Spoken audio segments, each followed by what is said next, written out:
Passando para lembrar de uma promoção inédita da Brasil Paralelo. Somente até esta terça-feira, dia 31 de maio, estamos sorteando uma TV 4K de 55 polegadas para favorecer sua imersão no nosso novo conteúdo. Estamos lançando a nova temporada do Insight BP e somente para quem assinar o núcleo de formação com 20% de desconto, você concorre a uma TV 4K de 55 polegadas. Então, não perca tempo, toque no link da descrição desse vídeo agora mesmo e faça parte dessa promoção. O que aconteceu?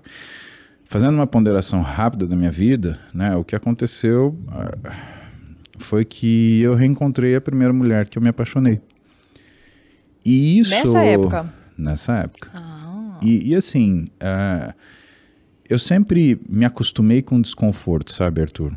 E eu sempre me coloquei em situações de desconforto, né? Lutando, por exemplo, eu lutei 12 anos de jiu-jitsu, né? Eu fazia questão de lutar de uma forma que eu não tivesse handicap por causa da minha força. Então eu treinava musculação antes e ia lutar, para não ter força. Eu não lutava em posições que eu jogava o meu peso em cima do oponente. Eu lutava em posições onde o oponente jogava o peso dele em cima de mim. Porque eu falava assim, eu tenho que ser melhor em situações que eu não tenho vantagem. Porque pode ser que um dia eu encontre uma situação que eu tenha que brigar em desvantagem. E aí, como faz? E se eu encontrar um cara realmente mais pesado? Como é que vai, o que vai acontecer? E eu estava acostumado com desconforto. E eu estava acostumado também com desconforto na minha vida pessoal, nos meus relacionamentos, né?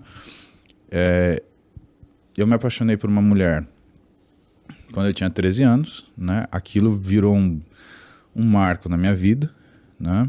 A gente chegou a namorar quando eu tinha 18. Vocês se conheceram como nesses 13 anos? Praia. Na praia? Ah, que legal. E aí a gente namorou com 18, mas não durou muito tempo, porque eu tinha entrado na faculdade. Ela tinha ido para aviação, porque ela precisou abandonar os estudos para cuidar da família dela, né? E na época o que ela tinha de opção é se tornar aeromoça.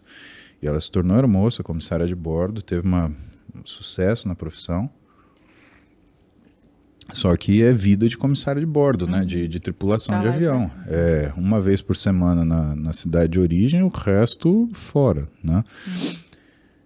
E depois disso, eu tentei viver minha vida com outras pessoas, mas não adianta. Eu não conseguia me ver naquela situação, né? Eu feri pessoas. A verdade é essa. Né? Às vezes as pessoas me colocam, por que você fala? Mas eu feri gente. Né? Eu magoei pessoas, não fui um cara 100% com essas pessoas, né? Tanto que esses relacionamentos eles desmantelaram, né? Alguns deles desmantelaram porque essas mulheres elas encontravam coisas guardadas da época que eu namorei com essa menina, né? E o que é isso daqui? Aí eu sentava e contava a história. Ela falou, puta, eu nunca vou poder competir com isso. Eu falei, não. Aí acabou, né? Aí virava uma sucessão de problemas que, enfim, eu entendo essas pessoas. Eu até gostaria de me desculpar com elas, porque eu fui muito menos do que eu poderia ser. Mas a verdade é que eu tinha o que eu queria, Lara. Eu sabia o que eu queria. Eu estava tentando me contentar com alguma coisa diferente. Quem sabe eu pudesse viver intimamente com o mesmo desconforto que eu estava disposto a assumir, né, na minha vida. Qual era a diferença? A diferença é que eu me colocava numa situação de desconforto para atingir sucesso profissional. Isso quer dizer, um dia eu vou deitar no meu travesseiro sabendo que eu sou capaz de fazer tudo o que eu preciso fazer para um paciente. Agora, isso na vida pessoal é diferente. Quando você se coloca num desconforto afetivo, isso não leva a lugar nenhum. O não objetivo, tem um fim, né? Porque o objetivo de um relacionamento é você ter harmonia. E precisa existir um escalonamento daquilo que você cultiva, que na minha opinião é primeiro respeito, depois admiração e depois o amor. Né? Você não consegue amar uma coisa que você não admira e você não consegue respeitar uma coisa que você, aliás, admirar uma coisa que você não respeita, né? E o fato é que esses relacionamentos eu tratei com desrespeito, porque, sabe, eu me via do lado de pessoas que eu não estava me importando com o que essas pessoas elas sentiam, pensavam, achavam, acreditavam. Era uma cena de desconforto interno e externo, né? Que acabou culminando nesse piripaque aí, né? Sim, e tudo bagunçado, minha vida pessoal, uma confusão, né? Uma confusão no sentido de que eu não estava disposto a me envolver com ninguém, ou pelo menos eu não estava disposto a ter uma doação daquilo que era meu íntimo para outra pessoa. Eu não conseguia cuidar disso, né? Porque eu estava sempre correndo para lá e para cá, né? É como se eu tivesse virado um robô, então eu não sentia o dia passar, não sentia a noite passar. Eu praticamente eu fui abrindo mão daquilo que era a minha essência, né? E eu comecei a simplesmente viver de pequenas satisfações que eu tinha no dia As em esmolas, sucessos, né? umas esmolas afetivas, porque aquilo funcionava. Tá, né? mas aí a moça que você conheceu lá quando você tinha 13 anos, aí namorou com 18, ela voltou na tua vida nesse momento. A gente se reencontrou, né? E quando a gente se reencontrou, cara, o que eu posso te falar?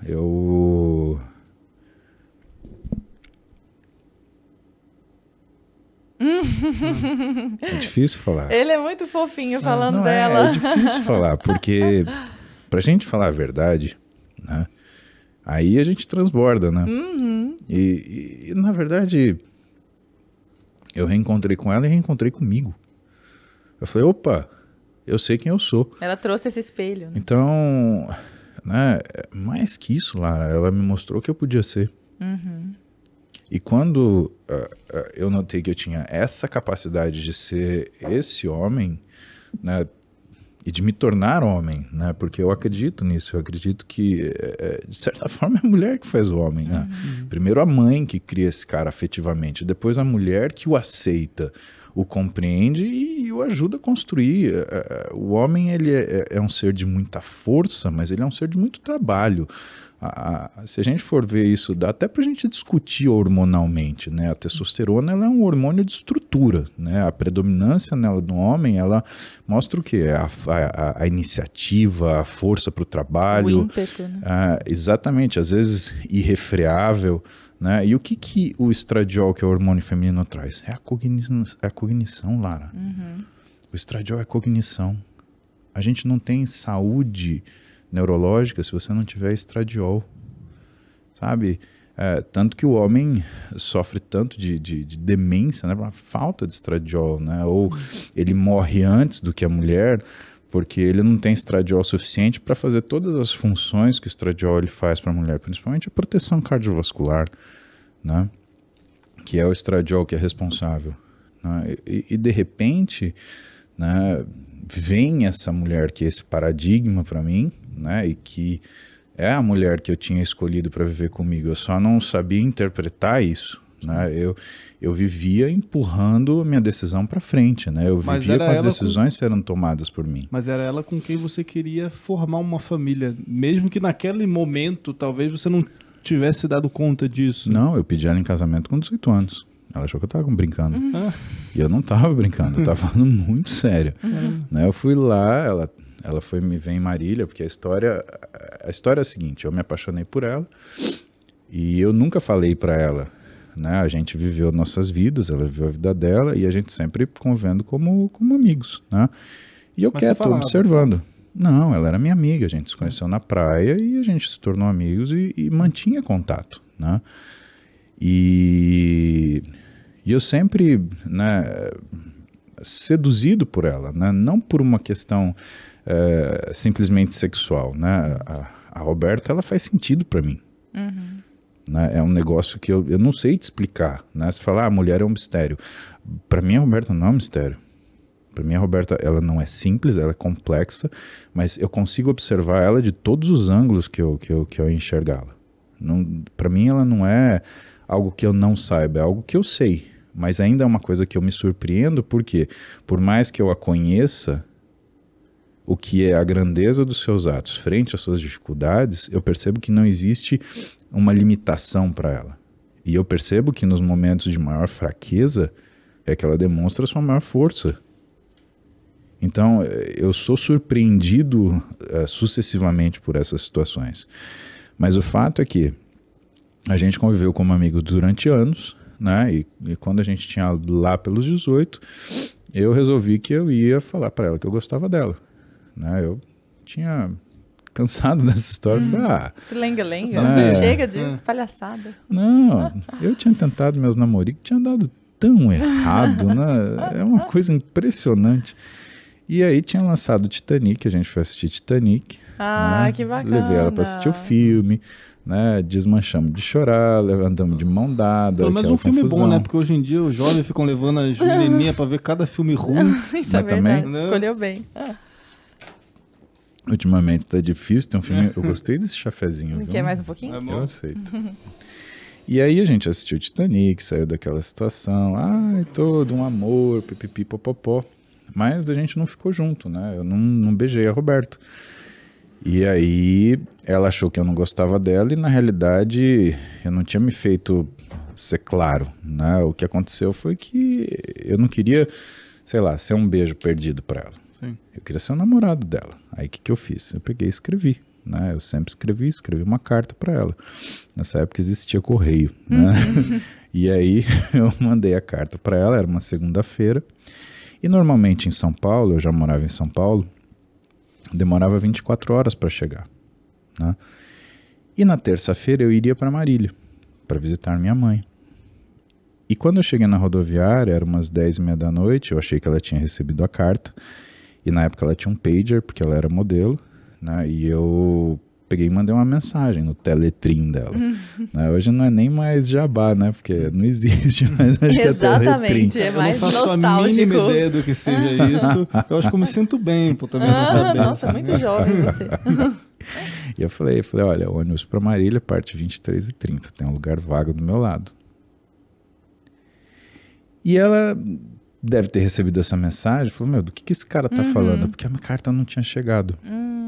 Nossa, dá um filme isso, né? Todo um Não. drama da coisa. Sim, porque Tá eu vendo? fiquei... Mais uma vez, os Correios não entregaram A carta. culpa é do Estado. Mas Pô. tudo tem seu lado brilhante. A carta chegou na quarta-feira. Quarta-feira à noite eu tava olhando pro nada na sala da minha casa, sabe? Foi, puta, tomei um fora que a menina nem se dignou a responder qualquer coisa, né? Toca o meu telefone. Era ela. Aí eu não sabia nem o que falar, né? E eu falei, tá, oi, que nem um tonto, né? Ela falou assim, eu tenho que responder tua carta, mas eu tô indo para aí te responder pessoalmente. Olha de atitude. Muito. Sacuda. Pegou um busão, aí no outro dia ela tava lá. Ela chegou, era quinta, 15:06. Tanto que a gente tem uma... ela tem uma tatuagem 15:06, né? Eu tenho um rei aqui, porque no xadrez, né, é o único jogo onde a rainha protege o rei, né, e eu tenho 15:06 dentro dessa pulseira que tem a oração de São Jorge na frente. Ah, né? que legal, que lindo. E- Simbólico. E é um título de um livro que a gente tinha escrito junto. A gente escreveu depois, mas chamou de Plataforma 11, que é o número da plataforma que ia para Marília, da rodoviária do Tietê naquela época. Né? Esse livro existe, a história nossa, pelo menos a primeira parte. Né? A gente não escreveu a segunda, mas não terminou a segunda parte ainda.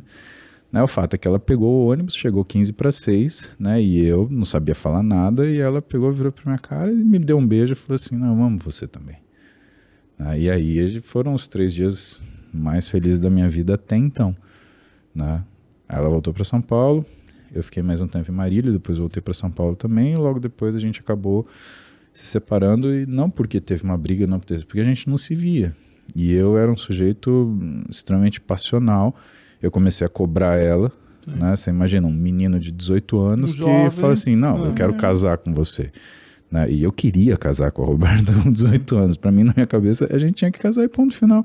E o resto, foda-se, A gente eles dão um resolve. jeito. Né? Ou seja, sei lá. E eu, às vezes, ainda penso que eu devia ter casado com ela, mas tudo bem. Né? Faz parte. Eu acho sensato ainda. Na minha cabeça, eu não consigo ver culpa nisso. E aí, tudo isso refreado, a gente se encontrou no final da minha residência. E, cara, o que eu posso te falar? Ela tava linda, eu tinha crescido, né? Também. Em todos os sentidos, inclusive. Em todos os Já sentidos. tava maromba? Tava já nessa marombaço. época? Passei o pão que o diabo amassou com o rabo, né? Pra te falar o português claro e límpido, né? E a gente resolveu almoçar. A gente foi almoçar no Shopping Morumbi, no América. Isso, sei lá, 15 anos atrás, acho, mais. E sabe quando o almoço não passa? Né? E aquela coisa de dar sua mão aqui, pega sua mão aqui, vai pra lá, vai de volta. Tensão. E aí, eu preciso ir embora, eu também preciso ir embora. E aí a gente tava saindo, ela falou, não, então eu te acompanho no estacionamento. Aí eu falei, não, mas eu vim de moto. Ela, então eu te levo até sua moto. E na época a gente tinha aquele celular, você lembra a época que o celular funcionava para ligação? Né? Porque hoje o celular ele funciona para tudo, menos para ligação. Menos para ligação. Né? E... Priscas eras. Não, exatamente. Aí eu peguei e mandei para ela um SMS e ela estava me levando no carro dela até o estacionamento de motocicletas do Shopping Morumbi e eu mandei para ela, falei assim, amor, é uma coisa que a gente devia falar depois que o tempo passou. Você mandou uma mensagem escrito isso? Nossa, mas foi uma sacada muito boa, de repente, assim, né? Pô, uma veia super poética. Claro, é minha vida, não é de repente. Mas eu digo, essa frase, né? Você formulou essa frase na hora ou ela já estava ali em... Eu vivi essa frase há anos, como é que eu não ia formular? Foi lindo ela isso. Tava na mesma coisa. E pode ser o subtítulo do livro? Do segundo, pode ser, né? A gente tá devendo, o pessoal tem cobrado ultimamente. E a verdade é que eu mandei para ela essa frase, né? Amor é uma coisa que a gente devia falar depois que o tempo passou. Por quê? O amor nunca morre. Ela saiu com o carrinho dela assim, e aí eu notei que ela tinha lido. Por quê? Porque eu só vi o carrinho dela assim. Faz aquele barulho de ré. Ela abriu a porta e entra. Do jeito que eu entrei daquele carro, eu nunca mais saí dessa mulher. Azar dela. Azar dela.